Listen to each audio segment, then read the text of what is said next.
Kumusta, ako si Otako at ito ang susunod nating recap sa anime na Rogue na Crimson. Alatia ang kumuha ng control sa kabisera. Iniulat niya na gumagamit siya ng time control magic at tiyak na hindi sila makakatalo sa kanya. Sinabi ni Crimson sa kanila na huwag mag-alala dahil si Rogue na ang gagawa ng lahat ng laban at ang kanyang kakayahan sa pakikipaglaban ay mas superior kaysa kanilang dalawa. Ang cowardly golem ay nagbago ang kanyang ugali nang buo siyang masaya na payagan ang isang kasamahan na makipaglaban sa halip na siya. Ngunit nagiging seryoso ulit si Golem, itinanong kung ano ang ibig sabihin ng kapangyarihan kapag napakalayo nito sa kakayahan na kontrolin ang oras.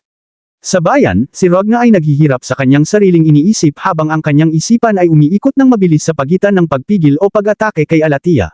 Siya ay mag-isa lamang, kaya siya ay tiwala na kayang-kaya niyang labanan siya ng iisa, ngunit iniisip niya na bawal sa kanya ang sundan siya ng mag-isa ni Crom. Ang kanyang isipan ay labis na naguguluhan habang iniisip kung bakit may kasamang bata si Alatia at hindi niya maunawaan kung bakit siya nagdadalawang isip ng ganito. Inuutusan ni Chimera si Crimson na huwag pansinin si Golem dahil siya ay napapraning sa kanyang matinding takot at ipinaliwanag na kaya niyang gawin ang gawain ng mag-isa. Ang mga kasama ni Crimson ay nag-aaway ng sandali at inilabas ni Golem si Chimera ng simpleng math problem. Pinagtatawanan siya ni Golem ng walang tigil ngunit napagtanto na may instant karma mula kay Crimson. Ipinaalaala ni Crimson sa kanila na mga likas siyang gawa ng kanyang sariling kaalaman at kasanayan, kaya kapag sila'y nang iinsultuhan, para itong dumudura sa kanyang mukha dahil siya ang lumikha sa kanila. Pagkatapos, ipinakita ni Golem sa kanila ang footage kung kailan lubos na sinira ang hari, pero binuhay ulit ni Tima. Iniisip ni Crimson kung paano si Golem ay maraming tanong sa kanya dati, at sinasabi ni Kling na sumuko siya sa sarili niyang duda. Naisip ni Crimson na mas mabuti na lang na mag-self-destruct si Golem sa laban, at siya'y nagmamakaawa ng awa. Ipinaliwanag ni Crimson na ang time control magic ay hindi invincible at ngumingiti ng nakakatakot na ipinapakita na ang footage ay nagpapatunay ng eksaktong iyon. Sa ibang lugar, nakikita natin na si Michael at ang kanyang grupo ay nasa malaking problema dahil natagpuan na sila ni Kami. Hindi siya makapaniwala na natalo si Truce ng mga ito, at takot sila dahil malinaw na mas malakas ang lalaking ito kaysa sa lalaking palaging nakikipag-usap sa hangin. Kakayanin ni Kami na nakakatakot na malaman mula sa kanilang mukha na alam na nilang oras na para sa kanila na mamatay, at ipinag-uutos na sabihin sa kanya ang lahat ng alam nila tungkol sa lalaki na nagbigay sa kanila ng kanilang mga silver sword noong nasa bayan. Sa bayan, si Ultima ay patuloy pa rin na nagtatanong kung okay lang ba ang kanyang kasamahan, ngunit hindi ito nagsalita ng isang salita. Sa swerte, si Perrin ay walang kaalam-alam kung sino ang batang ito at hindi puno ng galit tulad ni Rogna, kaya't sinabi niya dito na baka gusto niyang lumayo ang babae mula sa kanyang kaibigan dahil baka ito ay magsuka sa kanya. Iniwas ni Rogna ang kanyang kamay mula sa kanyang tibak at sa wakas ay nagsalita na siya ay maayos.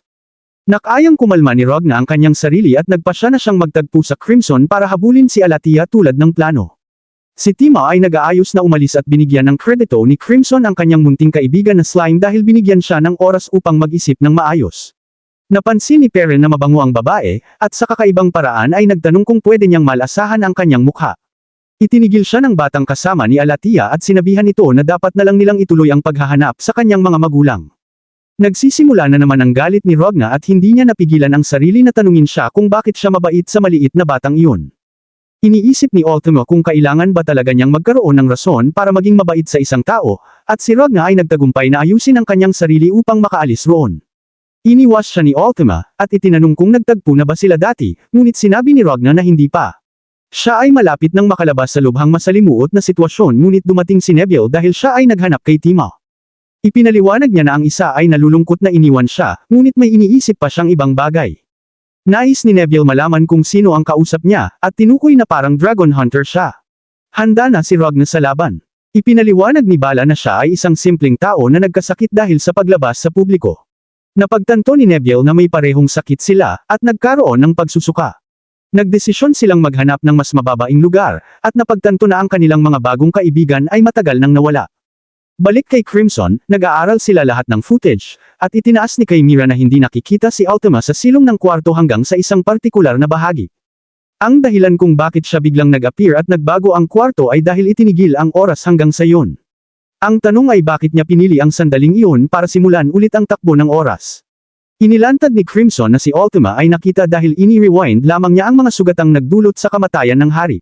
Itinuturo ni Crimson na habang si Chimera ay hindi isang matalinong matematiko, magaling siya sa pagtatasa ng sitwasyon.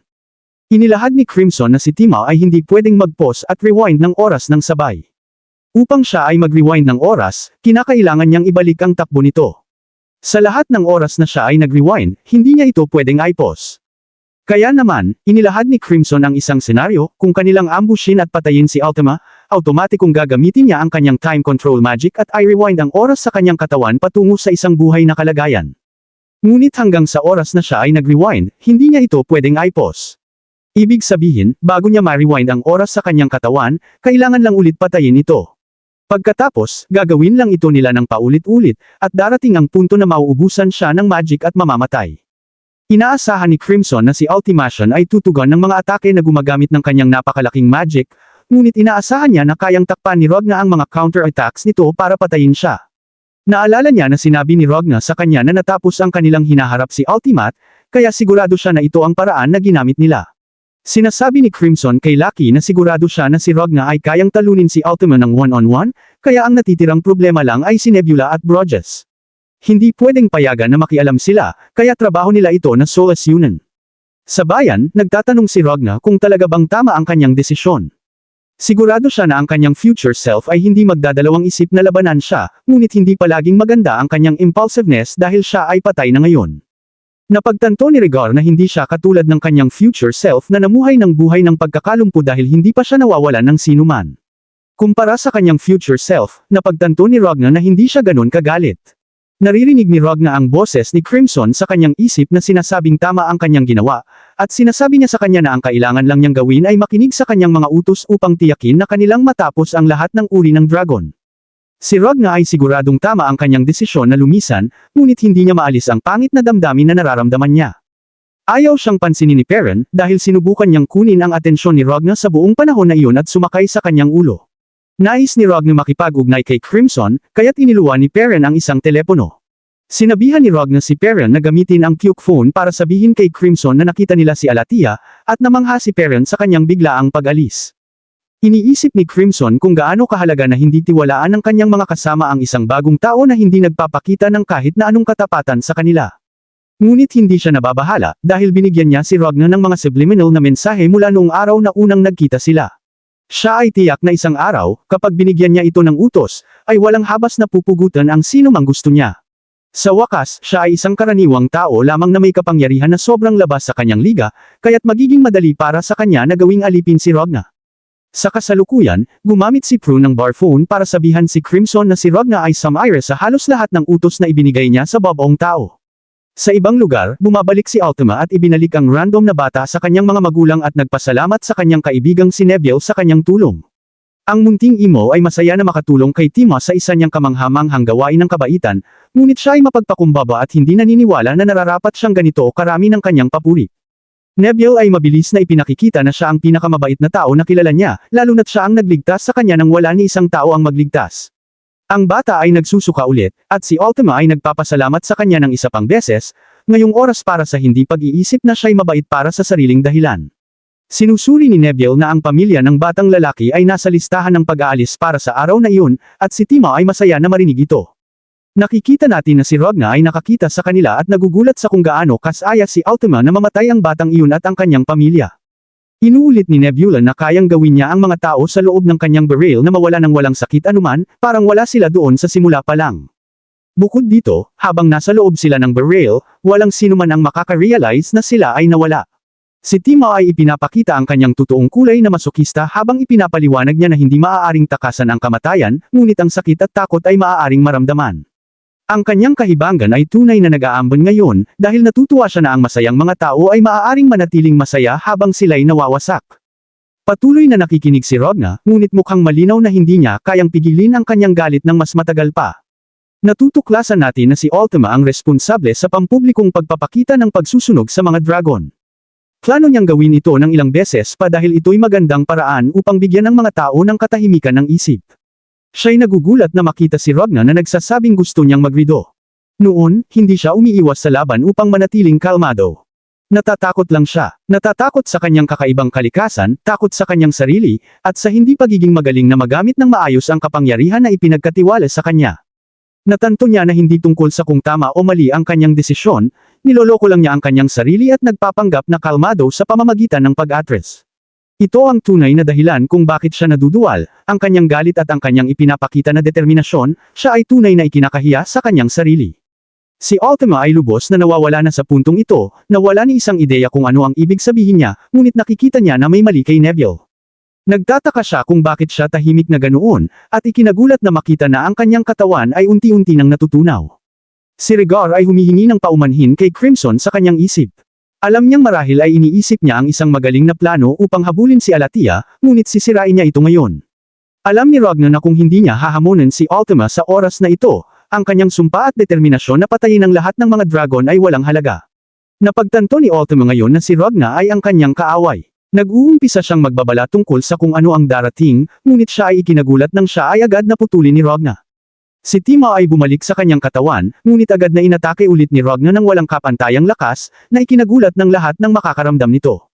Sinimulan ni Timo ang isa pang rewind, sinasabi sa kanyang sarili na aabutin ito ng 2.88 segundo. Ito ay hindi kasing bilis, bagaman, sapagkat naalala natin ang malaking kapangyarihan ni Ragnar.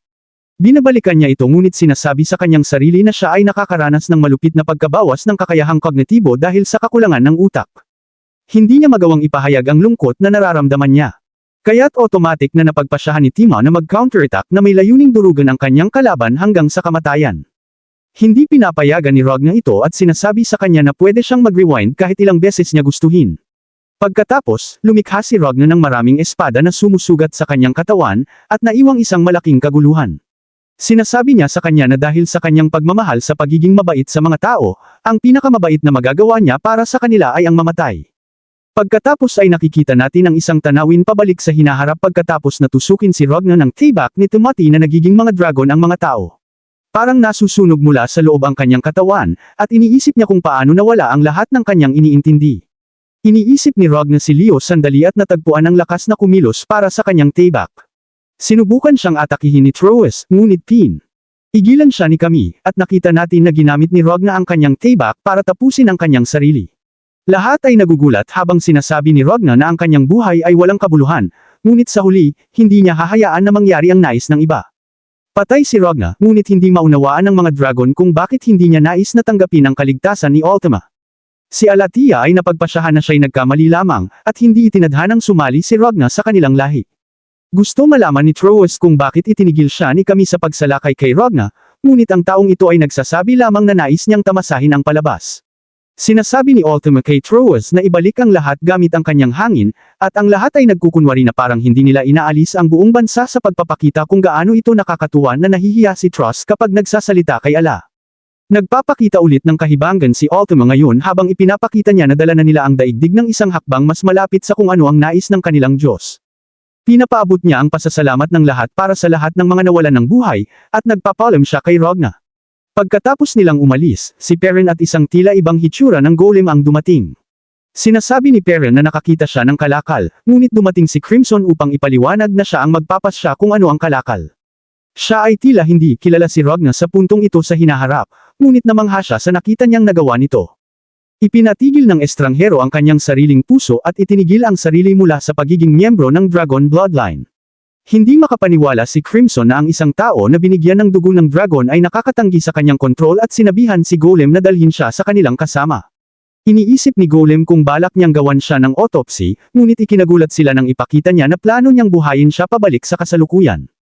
Si Crimson ay sobrang galit kay Ragnar dahil lumihis ito sa kanyang plano kaya't paulit-ulit na iniuulit ang salitang, "Sumpa ka," ng paulit-ulit.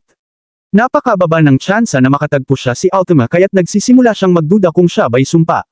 Ngunit pinipigilan ni Crimson ang kanyang sarili at inaalaala ang orihinal na layunin ng plano na ito suriin ang kapangyarihan ni Ragnar. Sa anuman, kung magtagumpay si Ragnar, okay lang, at kung magiging masama, kaya niyang harapin ito. Ngunit natatawa siya nang malaman niyang tunay nga palang iba si Ragnar ngayong pagkakataon. Sa sandaling iyon, iniulat ni Chimera na may lamang si Ragnar sa laban at wala nang palatandaan ng dalawang iba pang superior dragons. Iniisip ni Crimson kung patay na ba si Nebum dahil bumaba na ang barikada sa paligid ng lungsod. Sinasabi niya kay Perrin na pumunta sa pinakamalapit na lugar na amoy na masarap sa kanya, kagaya ng iniulat ni Golem na umalis na ang superior dragon na si Borgas mula sa kastilyo. Ikinagulat ni Golem na nais ni Crimson na siya ang mag-alis kay Borgas mag-isa. Dahil hindi ito nasa kanyang ideal na katawan, mas gusto niyang gamitin ang kanyang katawan sa laban dahil limitado ang normal na katawan niya, ngunit wala ng oras para magpalit. Hindi siya sigurado kung kayang patayin si Burgos sa katawan na ito, ngunit ipinaliwanag ni Crimson na kailangan lamang niyang ipantambak ito. Handa siyang umalis habang inilalarawan na ang instalasyon para sa isang bagay ay kumpleto, ngunit ipinagdarasal niyang hindi niya ito kailangang gamitin. Pagkatapos niyang umalis, iniisip ni Crimson kung paano magugunaw ang bawat bahagi ng plano niya kung gagawin ni Ultima ang isang partikular na bagay, ngunit ito lamang mangyayari kung ilalayo ni Rogna siya ng masyadong malayo. Sa laban, tila nasusunod ni Rogna ang kanyang malakas na kapangyarihan, at iniisip ni Ultima kung masyado na siyang maraming beses na namatay. Walang tigil ang atake ni Rogna, at iniisip niya kung wala siyang sapat na oras para ibalik ang oras. Sa sandaling iyon, humingi ng paumanhin si Burgos sa pagtagal at inabsorb ang lahat ng dugo sa kastilyo upang magamit sa kanyang kanan. Hinihingi niyang patawarin si Ultima dahil mahuhuli siya sa pag-atake, ngunit hindi niya iniisip na ma-stop si Rogna ng kahit ano maliban sa malupit na hakbang. Ipinaghanda niya ang malupit na atake ngunit ikinagulat nang mawala ang kanyang braso. Si Golem pala, at umaalis na siya patungo sa susunod na destinasyon habang hinahangaan kung paano dominyo ng bagong miyembro ng kanyang koponan ang laban. Iniisip niya na baka talaga magtagumpay si Rogna ngunit ikinagulat nang makulong siya sa isang barikada. Hindi makakagalaw si Rogna, at nagulat siya nang makitang buhay pa si Nebula. Si Nebula ang gumawa ng barikada, ngunit na-stun siya nang malaman na sobrang taas ng kapangyarihan ng Silverine ni Rogna. Naghihirap si Nebula na manatili sa buhay ngunit alam niyang kailangan lang niyang bilhin ng 1 segundo ng oras para kay Alatia. Ginamit ni Alatia itong oras para ibalik ang oras sa kanyang katawan at gamitin ang kanyang dugo para sakupin si Rogna at makuha ang mas marami pang oras. Ayaw magpa-underestimate ni Rogna, bagaman, at ipinakita ang buong kapangyarihan ng kanyang Silverine. Nasa ika-1 segundo si Nebula na manatili para sa kahit isang saglit. Handa siyang isakripisyo ang kanyang buhay para dito, ngunit sa kasamaang palad para sa kanya, naruroon si Prune at kinain siya. Ngunit nakakayang ayusin ni Tima ang kanyang katawan, at handa siyang tapusin ang buhay ni Rogna. Sa kasamaang palad para sa kanya, ngunit handa ang ating binata at inilabas niya ang isang nakapipinsalang atake na nagpapakupas sa kanya sa maliliit na piraso. Muling may mga pangitain si Yula kay kami at hindi maunawaan kung bakit minsan ay ipinakita sa kanya na kailangan niyang 1% ng 1 segundo para itigil ang oras, ngunit iyon ay masyadong mahaba. Sila ay nabubuhay sa isang mundo kung saan ang halagang ito ng oras ay ang pagkakaiba sa pagpatay at pagiging patay, lalo na kapag nakikipaglaban-laban sa mga tulad niya na nakamit na ang isang kahindik-hindik na antas ng kapangyarihan. Ito ay kasama na sa kasamaang palad si Rogna dahil ang kanyang atake ay nagpapadala kay Ultima na lumilipad. Ang kapangyarihan ni Rogna ay hindi pa man sa kanyang pinakamataas na antas, dahil ipinapakita niyang sila ay nasa labas ng kabisera ngayon kaya't hindi na niya kailangang pigilan pa ang sarili. Si Rogna ay nagmumula sa kanya at iniisip kung kinakailangan niya ang anuman, ngunit hindi niya maunawaan kung ano iyon. Bigla na lamang ay nag-appear si Tima habang itinigil niya ang oras. Kailangan ng napakalaking dami ng magic upang baligtarin ang mundo, kaya't bihirang nagagawa ito. Si Rogna ay napakalaking banta kaya't naramdaman ni Tima ang tunay na kamatayan na lumalapit sa kanya kaya't wala siyang ibang pagpipilian. Ngunit ang laban ay tapos na ngayon. Sa katunayan, hindi pa ito nagsimula. Si Ultima ay nagtataka ng saglit kung sino siya. Ang malalim niyang pagkamuhi para sa kanya ay halata, ngunit hindi niya alam kung bakit. Gusto ngayong malaman ni Tima, ngunit wala na siyang pagkakataon dito dahil plano niyang ipaharap si Rogna sa mata ng kamatayan. Inililipat ni Ultima ang lahat ng mga inosenteng tao sa daan habang patuloy siyang umiisip na parang totoo siyang nag-aalala para sa kanila at iniisip kung dapat ba niyang alisin ang bata na nakaupo sa balikat ni Rogna. Ngunit siya ay nagulat nang isipin na nakakita siya kay Rogna na gumalaw. Ito ay imposible, dahil sa simpleng dahilan na hindi siya dapat makakagalaw. Siya ay tiyak na ini-imagine lang iyon at nagulat nang bigla na lamang mag-appear si Nebula mula sa kahit saan upang yarakin si Rogna. Galit si Nebula sa kanya sa kung gaano siya kahirap nila Ultima at Rain ay bumaba si Rain sa Rogna. Si Tima ay natutuwa na makitang hindi gumagalaw si Rogna at itinuturing na talagang ini-imagine lang niya iyon. Itinigil niya si Nebula para ipaalam na natutunaw na ang kanyang mga kamay at napagtanto na ito ay dahil ang likido na ginawa ni Prune ay acid. Inilalarawan ni Nebula na kailangan pa rin nilang tapusin si Rogna, ngunit hindi nababahala si Ultima dahil iniaral niya siya ng mabuti nang pabagsakin siya. Itinuturo niya na si Rogna ay talagang namumuno sa laban, at kahit ngayon, sinaktan siya ni Nebula ng sobrang sama, ngunit wala sa kanyang mga sugat ang matalo.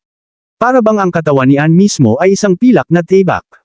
Sa ngayon, hindi siya nababalot ng Silverine, ngunit siya'y naniniwala na ang pinagmula ng kanyang kapangyarihan ay nasa loob ng kanyang katawan. Siya'y medyo resistant sa magic at tila ang tanging magic na may kapangyarihang Sumire sa mundo ang epektibo laban sa kanya.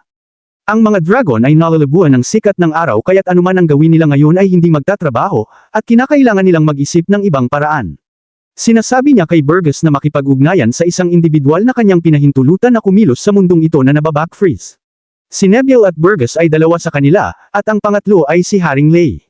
Inaakala niya na ang barrier laser weapon ng hari ay magiging mas epektibo kaysa sa isang mahiwagang atake. Gusto niyang i-fire ito kay Rogna. Iniulat ni Burgess na may hindi bababa sa isa pang kaaway sa lungsod, kaya't naisip ni Ultima na siya ang bahala sa kanila. Pagkatapos mag-alala si Nebula tungkol sa isang bagay, ngunit may maraming tiwala si Ultima sa kanya at hinihiling sa kanya na maglagay ng harang upang maprotektahan ang mga tao sa lugar. Hindi siya tiyak kung gaano kalaki ang pinsalang magagawa ng sinag ng liwanag, kaya't ginagawa ni Nebom ang sinabi niya. Hindi mailabas ni Ultima ang kakaibang pakiramdam na iyon, bagamat malinaw na si Rogna ang kanyang kaaway. Hindi niya maiwasang magkaroon ng affection sa kanya. Katulad ito ng nararamdaman niya para sa mga nasa kanyang lahi. Ikinakahiya niya ang nararamdaman niyang ito, ngunit tiyak na mawawala ito kapag siya'y mawala na. Ninanais niyang magkaroon siya ng tahimik na kamatayan at nagpapalam sa kanya. Sa sandaling iyon, nagsisimula si Rogna nang makakita ng mga pangitain noong ang kanyang sariling hinaharap ay binubuo bilang isang superior na dragon. Nagugulat si Ala habang ang katawan ni Rogna ay nagsisimulang lumutang at magsalita. Tinatanggihan niyang payagan siyang mabuhay pa siya, at si Alay nasa kumpletong hindi paniniwala habang siya'y nagsisimula ng kumikilos. Maari na niyang sundan ang galaw nito ngayon sapagkat mas mabagal na ito kaysa dati, ngunit hindi pa rin niya matanggap ang ideya na siya'y nakakakilos sa labas ng Hari Lei. Pinagsisigawan siya ni Ultima dahil hindi siya dapat makakilos ng walang kanyang pahintulot, at agad na gumamit si Neville ng kanyang pinabuti na harang na proteksyon. Ito ay ang pinakamalaking harang na maaring niyang isipin at ipinapangako niyang hindi na niya papayagan pang masaktan si Ultima. Sa kasamaang palad para sa kanya, hindi maipipigil ang aming binata. Si Rogna ay mabilis na Sumire sa harang at tinatanong si Ultima kung siya ay natatakot sa kanya. Itinuturo niya na siya ay may kasalanan para sa maraming kamatayan, kaya't wala siyang karapatang matakot sa sarili niyang kamatayan. Tiniris niya ito ng gusto, ngunit binabalik niya ang kanyang sarili, at siya'y nagugulat na makita na ang oras ay umuusad na naman. Hindi lang titigil si Rogna, kaya't siya'y naguguluhan kung ano ang gagawin. Ang pagbalik ng oras noon ay wala ring naitulong sa kanya, at ang pag-stop ng oras ay hindi lubusang humihinto kay Rogna. Nagsisimula siyang ma-realize na hindi na magtatagal bago siya mamatay na hindi makakabalik, kaya't siya'y naguguluhan. Handa nang saktan siya ni Rogna at sumisigaw siya kay Kami na iligtas siya. Sa kahangahangang paraan, tumitigil si Rogna sa pag-atake at nagumpisang dumadalo ang dugo mula sa kanyang katawan. Si Rogna ay lubos na nasasaktan habang nagiging pula ang lahat at hindi siya makahinga. Alam niyang hindi ito dahil sa kanyang tinanggap na pinsala at napagtanto na ito ay ang mga epekto ng sobrang paggamit ng kanyang kapangyarihan mula sa hinaharap.